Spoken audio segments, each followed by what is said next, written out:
महाशिवरात्रि व्रत कथा पूर्व काल की बात है। चित्रभानु नामक एक शिकारी था।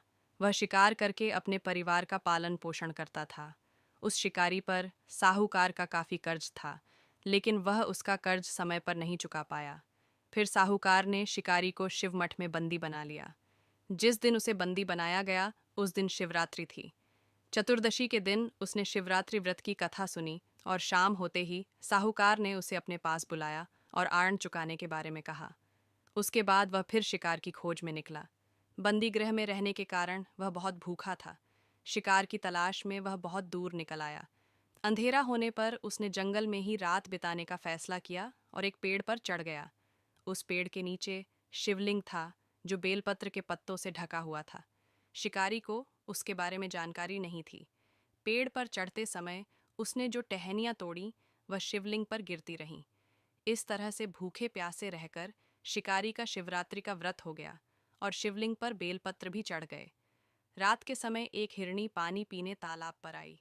शिकारी जैसे ही उसका शिकार करने जा रहा था भी हिरनी बोली, मैं गर्भवती हूँ, शीघ्र ही प्रसव करूंगी। तुम एक साथ दो जीवों की हत्या करोगे। मैं बच्चे को जन्म देकर तुरंत तुम्हारे सामने आ जाऊंगी, तब मुझे मार लेना। शिकारी ने हिरनी को जाने दिया।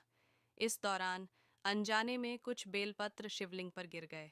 इस तरह उसने अनजाने में प्रथम प्रहर की पूजा भी संपन्न कर ली। कुछ देर बाद एक हिरनी उधर से निकली।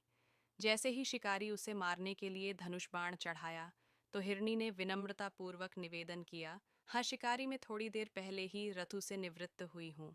कामातुर विरहिणी हूँ, अपने प्रिय की तलाश में हूँ। अपनी पति से मिलकर मैं तुम्हारे पास आ जाऊंगी।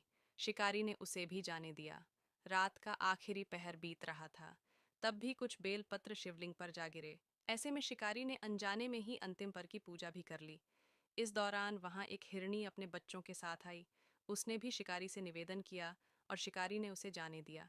इसके बाद शिकारी के सामने एक हिरण आया।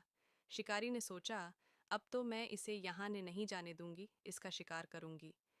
तब हिरण ने उससे निवेदन किया कि मुझे कुछ समय के लिए जीवन दान दे दो। शिकारी ने पूरा रात की घटना उस हिरण को सुना दी। तब हिरण ने कहा कि जिस तरह से तीनों पत्नियां प्रतिज्ञाबद्ध होकर गई हैं, मेरी मृत्यु से अपने धर्म का पालन नहीं कर पाएंगी। जैसे तुमने उन्हें विश्वापात्र मानकर छोड़ा है, मुझे भी जाने दो। मैं उन सब के साथ तुम्हारे सामने शीघ्र ही उपस्थित होता हूँ। शिकारी ने उसे भी जाने दिया। इस तरह सुबह हो गई। उपवास, रात्रि जागरण और शिवलिंग पर बेलपत्र चढ़ाने से अनजान में ही शिवरात्रि की पूजा पूर्ण हो गई। लेकिन अनजाने में हुई पूजा का परिणाम उसे तत्काल मिला। थोड़ी देर बाद हिरण और उसका परिवार शिकारी के सामने आ गया। उन सभी को देखकर शिकारी को बहुत गिलानी हुई और उसने पूरे परिवार को जीवन दान दे दिया।